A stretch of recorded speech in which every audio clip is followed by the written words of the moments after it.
भारत में रूसी corona vaccine Sputnik V की पहली डोज लगवाने वाले ये हैं डॉक्टर दीपक सापरा, जो स्पुतनिक वी के Indian partner doctor Reddy's lab के बड़े अधिकारी हैं। सेंट्रल ड्रग्स लेबोरेटरी कसौली से क्लियरेंस मिलने के बाद डॉक्टर रेड्डीज ने हैदराबाद में स्पुतनिक वी का भारत में सॉफ्ट लॉन्च कर दिया है और अब अगले हफ्ते से भारत के बाजारों में इसकी पहुंच हो जाएगी। दीपक सापरा जी, ये पूछना चाहूंगी कि गुड न्यूज आया है, स्पुतनिक वी इंडिया में आ चुका है, लेकिन सवाल ये है कि इंडियंस को इस वैक्सीन में एक्सेस कब मिलेगा, वो कब इस वैक्सीन को यूज कर सकते हैं और कैसे यूज करेंगे?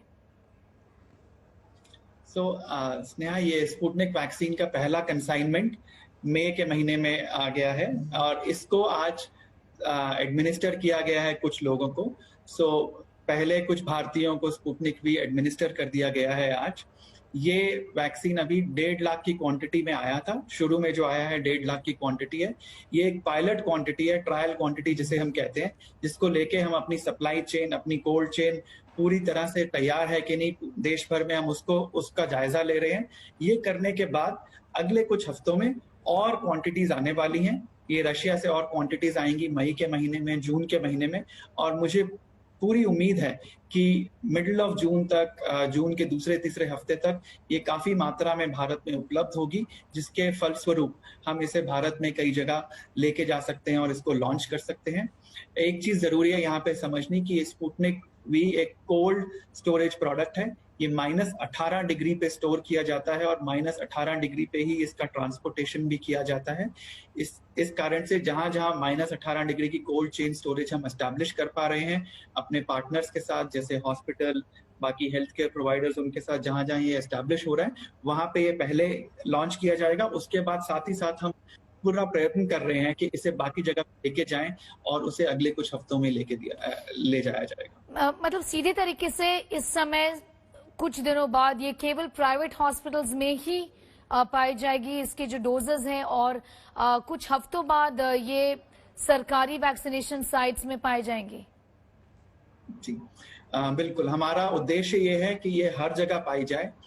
इसके लिए शुरू में कुछ वैक्सीन की मात्रा रूस से इंपोर्ट की जा रही है। साथ ही साथ भारत में इसे बनाने के लिए, भारत में इसका निर्माण करने के लिए पूरे प्रयत्न जारी हैं। स्पुतनिक वी का भारत में आना भारत की वैक्सीन रेस का हिस्सा है। कोरोना की दूसरी लहर के बीच भारत में इसकी मंजूरी मिल सकी, लेकिन अब स्पुतनिक वी से भारत में वैक्सीनेशन वाली जंग में एक बड़ी उम्मीद की जा रही है। Today is a historical day for both India and Russia. And Russia is standing together with India in this fight for COVID. We're increasing shipments of Sputnik V to India. We're increasing production of Sputnik V in India. Bharat vaccine की race में पिछड़ गया। बीते 7 दिनों में भारत में vaccination का औसत रोजाना 20 लाख डोज के आसपास है, जो भारत में वैक्सीनेशन की चींटी की रफ्तार कही जाएगी। भारत की चुनौती भारत की बड़ी आबादी हो सकती है, लेकिन विपक्ष के मुताबिक वैक्सीनेशन में भारत का पीछे रहना सरकार की गलत नीतियों का नतीजा है। वैसे तो सरकार ने वैक्सीन हासिल करने के लिए बीते कुछ दिनों में कुछ बड़े फैसले लिए हैं, लेकिन इस साल तक वयस्क आबादी को टीका लग पाएगा, इसमें संदेह है। ऐसा तो नहीं है कि हिंदुस्तान में वैक्सीन की शॉर्टेज है। देखिए, दिल्ली की अगर बात करें तो कई सारे सेंटर बंद करने पड़ गए हैं। तो लोगों के जहन में ये सवाल है कि कहीं ये जो अंतराल बढ़ाया गया है उसका कारण ये तो नहीं कि हिंदुस्तान में वैक्सीन नहीं है। ये मैं बार बार सुन रहा हूँ।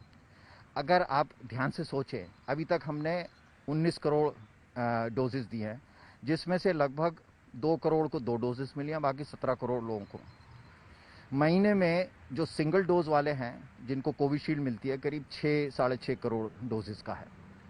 तो जिनको भी मैं दे रहा हूँ उसको दूसरी डोज तो देनी पड़ेगी। मैंने खाली 1 महीना डिले करने वाली बात करी, तो इतने बड़े देश के लिए 6 करोड़ डोज या 60 मिलियन डोजेस कोई खास मायने नहीं रखती हैं। इससे कोई बहुत बड़ा हमें असर नहीं पड़ेगा। हमारी जो वैक्सीन की कमी है उसमें कोई खास फर्क नहीं पड़ने वाला है। तो अगर हमें मान लीजिए 100 करोड़ का या 50 करोड़ का या 30 करोड़ का फर्क पड़ता तो मानने की बात थी। लेकिन अभी जो स्थिति है, हमारी जो जनसंख्या है, उसके हिसाब से हम चाहते हैं कि हमारे आम जनता को जो भी वैक्सीन दिया जाए उसका सर्वश्रेष्ठ फायदा पहुंचना चाहिए। जो प्रतिरोधक क्षमता है वो सर्वश्रेष्ठ पैदा होनी चाहिए, और वही मुख्य कारण रहा है इस निर्णय को लेने के लिए। वैक्सीन बचाने के लिए हमारे पास इन छोटी मात्रा का कोई विशेष लाभ, क्योंकि जिसको एक लगी है उसको दूसरी लगनी है।